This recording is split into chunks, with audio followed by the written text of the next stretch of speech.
What's going on, guys? It's Ben with liftedimports.com, and today we're going to talk about lifting your Subarus and some of the things that can result from doing something like that. Now, I've heard it all. I've heard people say, oh, well, if I lift my Subaru, my CV axles are going to be toast in 3 minutes. I've heard people say things like, oh, if you lift your Subaru, it's going to tear up the drive line, or if you lift your Subaru, you're going to lose 10 miles a gallon. You're going to break this, you're going to break that. Your steering rack's going to take a dump. Oh, if you lift your Subaru, your tie rod ends are going to get clapped out. Let's see, what are some other good ones? Oh, ball joints. Oh, if you lift your Subaru, you're going to destroy the ball joints. All kinds of stuff that I hear that's just kind of funny. Same with wheel bearings, you know, all that stuff. I want to clear something up real quick. This is going to be a super short video. I look like hell today and I sound like it too. I'm not feeling very good, but I just want to share this with you because I see a lot of people making comments about, well, you know, I really want to lift my Subaru, but I'm worried about this, or I'm worried about that, or whatever it is. They'll say these things that you can tell they've been told something about lifting their vehicle that's just not quite accurate. So I want to clear some of that stuff up, and this is what it comes down to. If you do your lift correctly, you will not destroy your Subaru just by lifting it. Now, if you jerry-rig some like 6-inch lift kit that has no subframe spacing, you know, no supporting spacers that need to go into it, yeah, you're gonna ruin stuff immediately because that pushes everything past its physical limits and has to be brought back within a certain specification by using things like front and rear subframe spacers, steering shaft spacers, all these different things that you have to do in order to do some crazy lift like that. If you don't do that, yeah, you'll destroy your Subaru. However, in most cases, if you lift 2 inches or below with a reputable lift kit, you guys are welcome to check whatever you like. I personally use Anderson Design and Fabrication lift kits, but there's a lot of good options out there.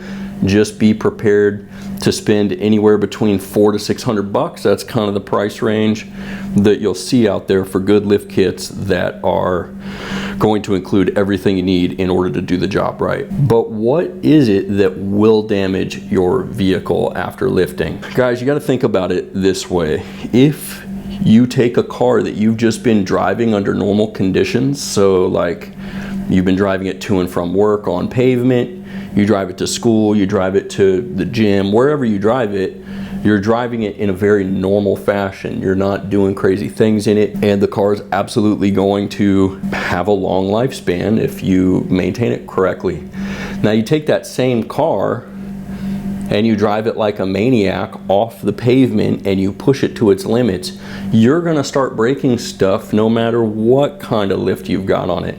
You can damage a vehicle with no lift if you drive it similar to the way that people with lifted Subarus drive their cars. I'm telling you, we are not, we're not nice to our cars. I've seen how some of you guys drive and I'm all for it.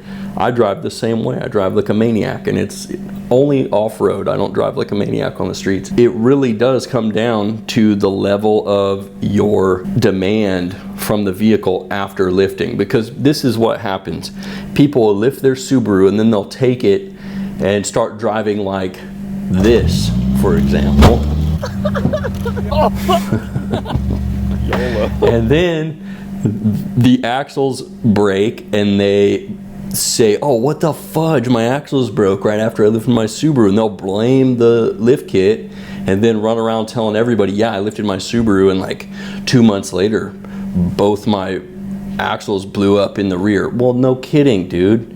You drove the thing like a goober and smashed the car through a bunch of mud, a bunch of sand. You didn't check your CV boots before you took it out and drove it through a bunch of water crossings or out on the beach. And of course you're going to start damaging things regardless of whether the car is lifted or not when you take the vehicle and place it in situations that require extra maintenance. And that brings me to a point that I've brought up before. I always check my CV axle boots at every oil change, no exceptions. I always check them, because if your CV boots tear even a little bit, They're going to evacuate all the grease that's inside of them, which is already not good for them. Then it's going to allow contaminants to get up into the joint, and that will destroy your CV axles 100%. Now the other thing is, most of you are lifting your Subaru because you want bigger tires. Those are the outermost portions of your drivetrain, is the tires. And when you add a bunch of weight there, you're creating more leverage against a lot of components. So things like steering rack parts, so like your tie rods, tie rod ends, and things like that. And then also, just a heads up, it's super hot here today. It's probably about 105 right now, which means it's probably 110 inside here. My HVAC system's running, so ignore that. I'm sorry. It is what it is. There's really no way around it right now. It's so hot today. But anyways, yes, when you add bigger tires, that will definitely decrease your fuel economy. That will definitely make it easier to break tie rods and to wear out wheel bearings and damage CV axles, because you're putting more leverage against them. It's just the reality of it. Now, I will say that it's not as big of a problem as a lot of people will say if you are, I don't want to say cautious, but if you're strategic with the way that you drive your car, you can definitely make the vehicle perform the way you need it to.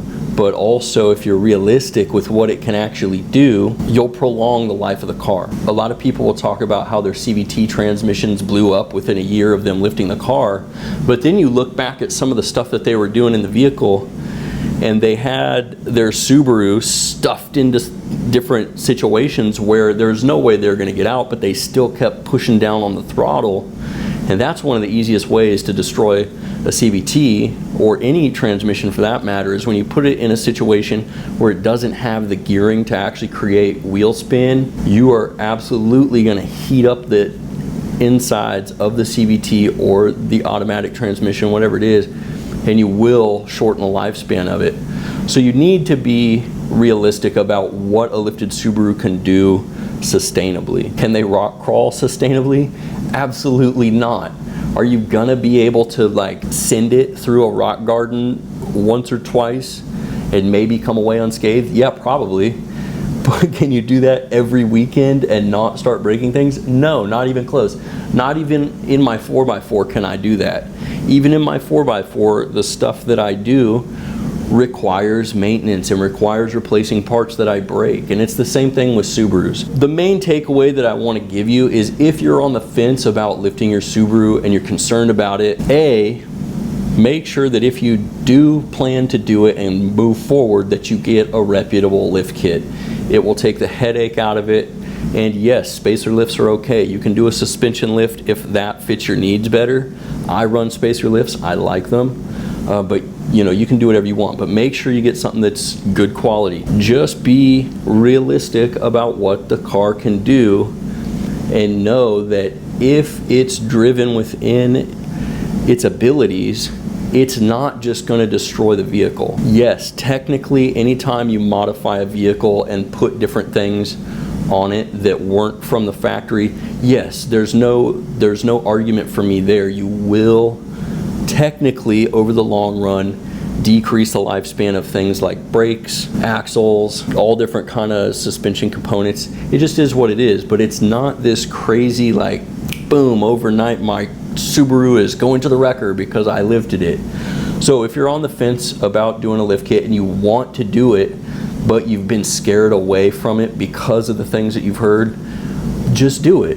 Just do it. If you can afford it and you have a little bit of financial padding to solve some of the problems that may arise afterwards, I say go for it. Anytime you modify a vehicle, there will be little things that you have to troubleshoot afterwards, but once you get that stuff dialed in, just drive the car within its limits and you should be able to have a ton of fun and get out and see more of the world and see more of the area around you in a way that is a lot more fun. So I hope this is helpful for you. If you are so inclined, I would absolutely appreciate if you would subscribe to the channel. That definitely helps me out a lot.